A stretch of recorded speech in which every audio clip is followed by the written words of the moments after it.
Assalamualaikum warahmatullahi wabarakatuh. Salam rahayu, rahayu, rahayu. Jumpa lagi dengan saya di channel MID Seluler Tutorial. Di kesempatan kali ini ada paketan kiriman dari salah satu sahabat subscriber. Beliau mengirim handphone Realme 7 kalau tidak salah teman-teman. Yaitu dimintai bantuan untuk menyambung fleksibel yang terputus. Setelah kita unboxing, kita coba untuk cek kondisinya seperti apa teman-teman. Perhatikan untuk di bagian LCD-nya, LCD sudah terlepas total, yaitu tinggal setengah untuk di bagian fleksibel yang masih nempel di bagian LCD. Sedangkan untuk fleksibel yang setengahnya lagi atau sebagiannya itu ada di bagian mesin atau masih menempel di bagian mesin teman-teman. Perhatikan, sedikit agak kelihatan untuk sisa potongan dari bekas robekan atau putus dari LCD-nya. Oke, sekarang kita proses untuk menutupi khususnya di bagian lubang kamera depan. Dan selanjutnya kita coba untuk pembongkaran, yaitu untuk melepas di bagian backdoor atau pembongkaran total teman-teman. Untuk mempermudah pembongkaran backdoor, kalian bisa menggunakan alat blower sebagai penghangat ataupun menggunakan alat separator. Oke, untuk handphone masih segel, kita coba untuk membuka total untuk di bagian handphonenya. Jangan lupa untuk melindungi di bagian khususnya lensa kamera belakang. Oke, kita lepas untuk soket baterai, soket fleksibel mainboardnya dengan hati-hati untuk melepas di bagian baterai, khususnya di bagian fleksibel agar tidak robek teman-teman. Oke, kita lepas untuk stiker yaitu yang menutupi di bagian fleksibel LCD-nya, atau kita potong sesuai diameter atau ukuran panjang pada fleksibelnya. Tujuannya agar tidak mengganggu proses yaitu melepas fleksibel ataupun pemasangan fleksibelnya. Oke, setelah fleksibel sisa dari potongan atau robekan dari bekas LCD-nya yang masih menempel di bagian mesin kita lepas dan kita presisikan untuk fleksibel LCD yang terputus total. Oke, setelah itu kita lepas untuk fleksibel yang menempel di bagian belakang LCD, lalu kita siapkan tatakan seperti ini. Untuk tatakannya bebas ya teman-teman, yang penting nyaman untuk proses yaitu menyambung fleksibelnya. Setelah kita presisikan, kita hubungkan dulu sama solasi, tujuannya agar tidak mudah gerak ya teman-teman. Setelah terpasang presisi untuk menyambungkan seperti ini sementara, lalu kita siapkan untuk tatakan seperti mika. Tujuannya agar tidak terjadi goresan di bagian LCD-nya. Oke, lalu kita potong sesuai bentuk dari robekan ya teman-teman. Jadi kita potong secukupnya saja. Tujuannya untuk menghindari yaitu konsleting atau kena ground yang bekas dari sisa potongan yang robekannya tidak rata. Jadi kita potong serapi mungkin seperti ini, lalu kita sambung kembali menggunakan solasi. Ini tujuannya agar jarak antara potongan dari atas dan bawah itu tidak terjadi geser ya teman-teman. Kalau geser nanti tidak presisi sama jalur fleksibel yang terputus, yaitu yang akan kita sambung. Oke, kita bersihkan dulu untuk solasi di bagian bawah fleksibelnya, atau kita bersihkan dulu, lalu kita siapkan solasi lagi. Tujuannya untuk memperkuat yaitu fleksibelnya agar tidak mudah bergerak saat kita proses perbaikan. Kita bersihkan dulu dari sisa-sisa lem atau sisa yang lengket. Setelah kita bersihkan agar terlihat bersih seperti ini. Dan untuk di bagian yang saya tunjuk itu adalah ground, khususnya jalur yang besar itu adalah ground teman-teman. Kita bisa menambahkan atau kita kerik di bagian paling ujung samping, yaitu kanan kiri atau atas bawah itu adalah ground. Kita bisa menyambungkannya, tujuannya untuk memperkuat yaitu penyambungan fleksibelnya. Sedangkan untuk jalur yang kecil kita kerik secara zigzag agar lebih mudah untuk kita proses menjammernya teman-teman. Sedangkan untuk jalur di bawah jalur yang kecil, itu jalur yang besar itu adalah ground semua, jadi tidak perlu kita sambung teman-teman. Kita sambung saja jalur yang paling penting. Oke, di bagian samping yaitu atas dan bawah itu adalah ground, kita bisa memberikan kawat jumper, tujuannya untuk memperkuatnya. Sedangkan untuk di bagian kawat yang saya pakai itu adalah ukuran kawat, kalau tidak salah sebentar saya cek, kalau tidak salah 0,02 teman-teman, 0,02 dengan kode VX9. Nanti saya kasih foto atau bentuk dari kawat yang saya pakai. Oke, kita lanjut untuk proses menyambungnya, yaitu kita gunakan solder dengan suhu panas di angka 350 minimal 300.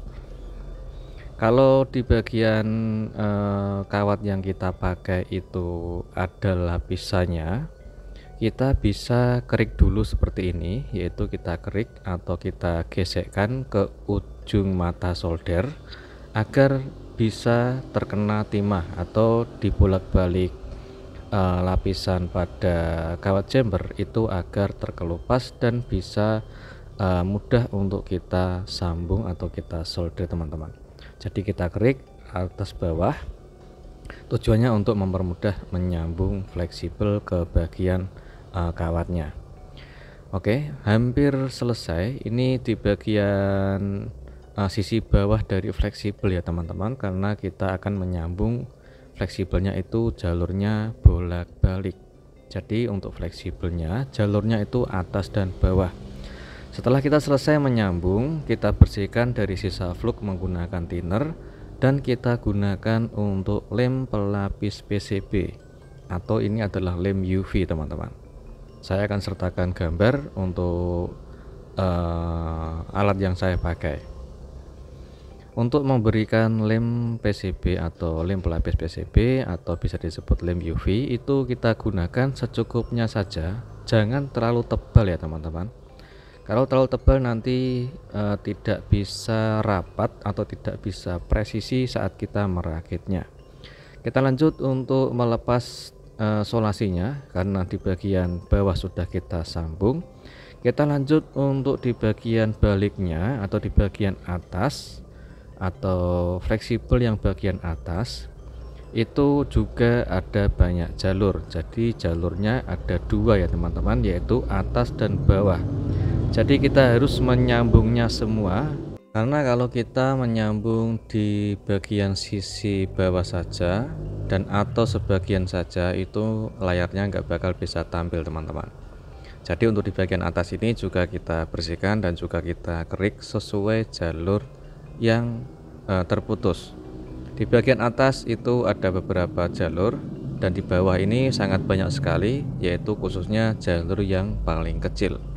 Jadi untuk kita kerik terserah untuk bentuk pola dari yang akan kita kerjakan, bisa dibikin zigzag atau bisa di kerik seperti yang saya metode yang saya pakai. Setelah kita kerik, kita gunakan flux secukupnya saja sambil kita menggunakan timah cair atau timah pasta. Untuk timah pastanya bebas teman-teman. Kalau lebih nyaman menggunakan timah cair, jangan menggunakan timah gulung. Lalu kita solder satu persatu di semua titik jalur fleksibel yang sudah kita kerik. Setelah kita solder, mendapatkan timah di bagian semua jalur, kita bersihkan ulang.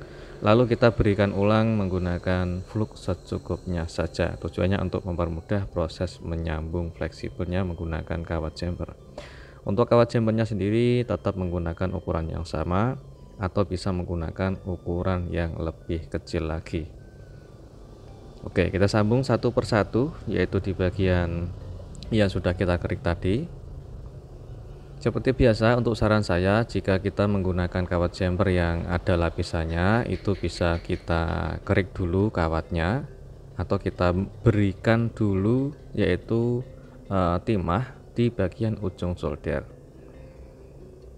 Oke, setelah terpasang atau sudah kita sambung, kita potong sesuai yang kita inginkan atau sesuai jalur yang sudah kita kerik. Oke, ini di bagian jalur yang sangat kecil itu harus hati-hati ya teman-teman. Kalau tidak hati-hati atau tangan gemetaran sedikit nanti bisa menyenggol kawat jumper yang sudah terhubung di bagian atasnya, nanti bisa terlepas. Seperti itu. Untuk di bagian penyambungan ujung paling terakhir, itu kita bisa gunakan ujung solder sebagai alat kerik serta otomatis memberikan timah ke bagian kawatnya teman-teman. Jadi seperti ini, saya ulangi lagi, perhatikan. Saya kerik di bagian ujung solder ke bagian kawatnya. Tujuannya memberikan timah serta untuk mempermudah yaitu penyambungan. Oke, karena jalurnya ini sangat rapat sekali dan sangat kecil sekali, harus ekstra hati-hati teman-teman. Kalau yang jalur besar ini kelihatan jelas, yaitu lebih mudah dibanding jalur yang sangat kecil. Ini saya menggunakan ukuran kawat yang sama ya teman-teman, tidak ada yang ketebalan ataupun tidak ada yang kecil. Jadi semua rata menggunakan ukuran 0,02 atau bisa menggunakannya lebih kecil, biasanya saya juga menggunakan 0,07 teman-teman. Oke, hampir selesai untuk menyambung fleksibelnya. Tinggal satu kawat jumper lagi untuk menyambungkan ke bagian fleksibel.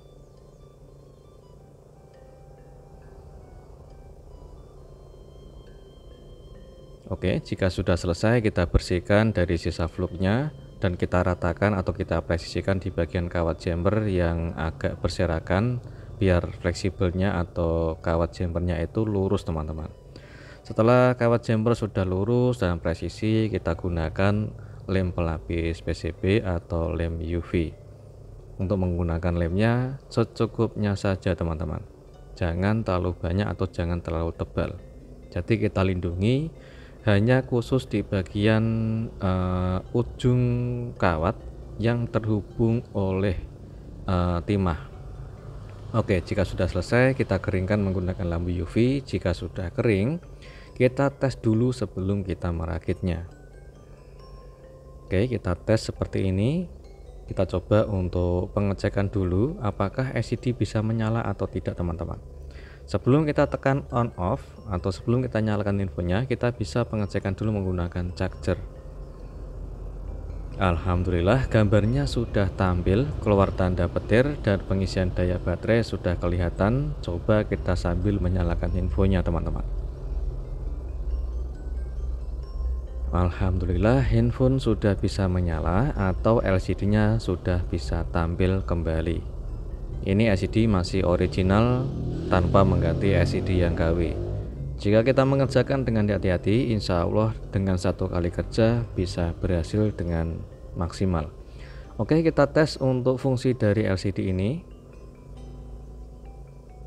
Masih normal untuk touchscreen-nya dan alhamdulillah untuk menyambung fleksibel LCD Realme 7 sudah berhasil dan sudah sukses, dan handphone atau LCD-nya sudah bisa menyala dengan normal serta fungsi dari touchscreen masih bisa berfungsi dengan normal.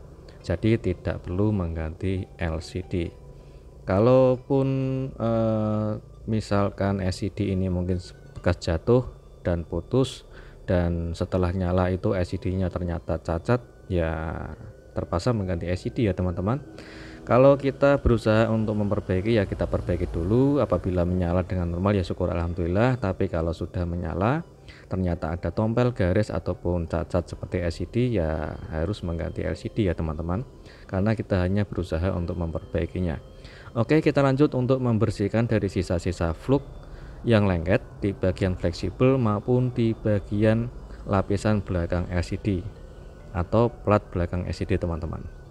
Kita bersihkan dulu agar di bagian solasi yang akan kita pakai, yaitu solasi kuning anti ground, agar merekat dengan kuat dan untuk melindungi di bagian kawat jumpernya tidak mudah putus. Seperti ini hasilnya. Jangan lupa untuk kita lepas kembali seperti solasi yang ada di belakang LCD dan kita bersihkan sisa-sisa yang lengket.